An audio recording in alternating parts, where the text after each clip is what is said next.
au verset 19 du livre de la Genèse, chapitre 2, on nous dit que Dieu a formé de la terre tous les animaux des champs. Donc, nous avons déjà vu que l'homme a été formé de la poussière de la terre et Dieu a soufflé pour donner un souffle vivant. Ici, au verset 19 du chapitre 2, la Bible nous dit que le Seigneur Dieu forma de la terre tous les animaux des champs. Donc c'est à partir de la terre également, où inspirait l'homme, que Dieu a formé les animaux des champs. Mais la Bible ne nous dit pas comment, parce que pour l'homme, on dit il a fabriqué l'homme et puis il a soufflé sur ses narines et il est devenu un être vivant. Le souffle de vie. On ne nous parle pas de la même chose que les animaux. Ça ne veut pas dire que les animaux n'ont pas le souffle de vie. Alors, également, les oiseaux du ciel, les animaux des champs, les oiseaux du ciel. Et quand il est fait venir par l'homme, c'était pour voir comment il va les appeler.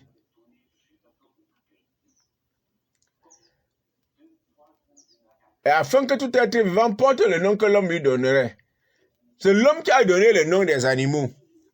Et il te regarde et dit, oh, toi, ton nom c'est lion, passe ici. Toi, c'est panthère. Oh, comme tu es un peu un genre là, ton nom c'est rat. Toi, c'est panthère. L'autre, c'est chat-tigre. Comme tu es trop gros, je te donne le nom d'éléphant. Là, c'est l'homme qui a donné tous ces noms. Et l'homme est responsable des noms qu'il a donnés aux animaux. Corbeau, c'est toi. Charognard. Oui. Voilà le travail de l'homme. Parce que il devait avoir domination sur tous ces animaux. Tout ce que Dieu a mis, c'était au service de l'homme. En réalité, un animal ne devait même pas dévorer un homme. C'est le péché qui a fait qu'un animal puisse dévorer un homme. C'est le péché puisque Dieu a mis l'animal au service de l'homme. C'était pour les utiliser comme il veut. Dieu voulait embellir la faune et la flore. Même les poissons de la mer. Dieu a fait ça pour l'homme. Dieu ne mange pas le poisson. Dieu ne mange pas la viande de brousse. Ou bien Dieu ne mange pas je ne sais pas quoi. Dieu n'est pas un être humain. Donc si les animaux pouvaient être là, peut-être servir de viande ou la peau des animaux, comme il va le faire dans le livre de la Genèse, au chapitre 3, après le péché, il va tuer un animal. Le premier sacrifice, il a tué un animal, il a pris la peau des animaux pour habiller l'homme et la femme. C'est parce que l'habillement là, la peau là, c'est pour nous. Dieu n'a pas besoin d'une peau. Dieu ne porte pas les animaux en peau de bête. Donc tous ces animaux étaient au service de l'homme. C'est ça. Et maintenant, au verset 20, et l'homme donna des noms à tout le bétail, aux oiseaux du ciel et à tous les animaux des champs.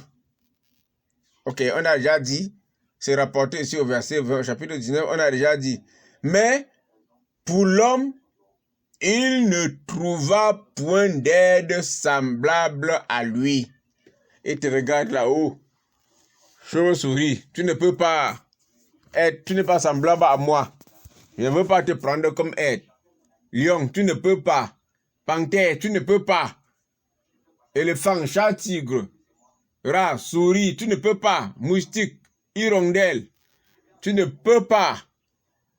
L'homme a refusé tout ça. Donc, l'homme a d'abord refusé l'aide. Quand vous cherchez votre femme, vous pouvez refuser d'autres femmes. On ne vous impose rien. Dieu ne lui a pas imposé quelque chose. Non. La Bible est claire ici au verset 20. Genèse 2, verset 20. et il ne trouva pas d'aide. Mais Dieu ne lui a pas obligé. Dieu est un Dieu de liberté. La plus grande chose que Dieu a donnée à l'homme, c'est la liberté. Sauf que l'homme a abusé de cette liberté.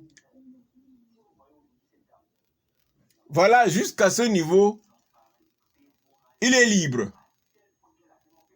S'il choisissait le chien, ou bien le loup, ou bien le phacochère, comme son aide, il devait assumer.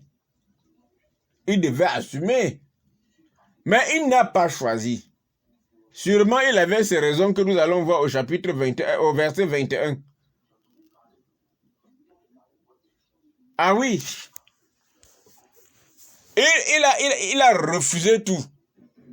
Il n'a pas trouvé d'aide semblable. Quoique il est tiré de la terre, les animaux sont aussi tirés de la terre, il a quand même refusé. Ça, donc, vous voyez que dès le début, l'homme avait le choix. L'homme était libre. Et l'homme pouvait déjà distinguer ce qui lui plaît et ce qui ne lui plaît pas. Amen. Il pouvait. Donc, quand nous faisons des choix dans la vie, nous devons les assumer. Donc, il vaut mieux invoquer Dieu pour faire les choix. La prise des grandes décisions est très importante. Même nos patriarches ont fait des erreurs dans la prise des décisions. Plus loin, Abraham a fait une erreur. Il a pris une décision sans consulter Dieu. Il a accouché Ismaël. Et Ismaël, l'enfant illégitime, et Isaac ont discuté jusqu'aujourd'hui. La guerre israélo-arabe qui existe aujourd'hui, c'est les conséquences du mauvais choix d'Abraham. Donc, quand tu fais un choix, tu assumes. Et Dieu n'a pas eu le temps. Il te laisse libre. Nous avons vu dans l'évangile selon Saint Luc au chapitre 15, l'enfant prodigue dit à son père, donne ma part de bien qui me revient, je m'en vais chercher ma vie ailleurs. Le père vend les biens et lui donne de l'argent. Le bon monsieur pas gaspiller l'argent dans la mauvaise vie de débauche. Et après, il revient, lui-même, il est buté lui-même. Sauf que celui-là, il était très sage, très intelligent. Il est devenu humble. Son père l'a repris, mais il ne devait plus avoir des biens matériels parce qu'on a déjà vendu sa part. Mais il est quand même revenu. Mais donc, quand nous faisons même des mauvais choix, nous pouvons toujours revenir vers Dieu. Dieu va toujours nous accepter. Sauf que nous allons quand même assumer. Nous allons assumer. Si tu as mal choisi ta femme, tu dois assumer. Tu vas assumer. Parce qu'on ne t'a pas imposé. Mais ne crois pas que tu as choisi, demain tu vas chasser comme de nos jours. La vie que nous vivons aujourd'hui, moindre chose, je vais te chasser. Tu vas chasser quoi? La Bible refuse le divorce. On ne chasse pas une femme. Quand tu as choisi, tu as choisi. Tu dois rester et assumer. Tu vas sauf qu'assumer. Donc, tu es libre de refuser, comme l'homme a d'abord fait au verset 20. Et maintenant, tu peux refuser. Tu peux maintenant accepter ce que tu veux. Ça te regarde. Parce que quand ça va brûler tes mains, ça sera ton problème. On ne t'a pas obligé. Bien-aimés dans le Seigneur, lorsque les jeunes veulent se marier, faites-leur des choix, montrez-leur les risques, montrez-leur des avantages ou des inconvénients et faites-leur comprendre qu'ils sont responsables de leurs choix. Pour nous les adultes, comme tu as déjà une femme chez toi, tu as choisi. Donc assume seulement. Cherche seulement à gérer ce qui est gérable. Parce que tu as choisi. Personne ne t'a obligé de faire ce choix-là. Ah oui. Quand il refuse, qu'est-ce que Dieu fait? Quand il refuse maintenant, nous allons voir ce que Dieu fait. Dieu ne reste pas tranquille. Non. Dieu, il réfléchit. Il dit que bon, peut-être il refuse parce que je sors les animaux de la poussière de la terre tout comme lui. Peut-être les animaux ont 4 pattes. peut-être il voit qu'il ne peut vraiment pas faire bon ménage avec ces aides qu'il peut choisir au milieu des animaux.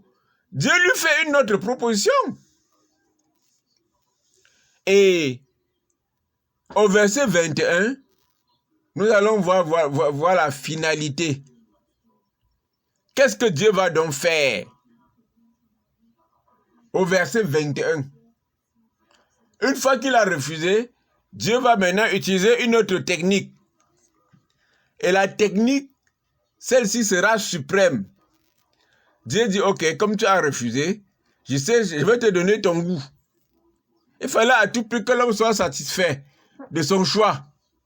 Amen. Nous allons donc lire le verset 21. Alors, l'Éternel Dieu fit tomber un profond sommeil sur l'homme qui s'endormit. Et il prit une de ses côtes et referma la chair à sa place. Ça, c'est le verset 21.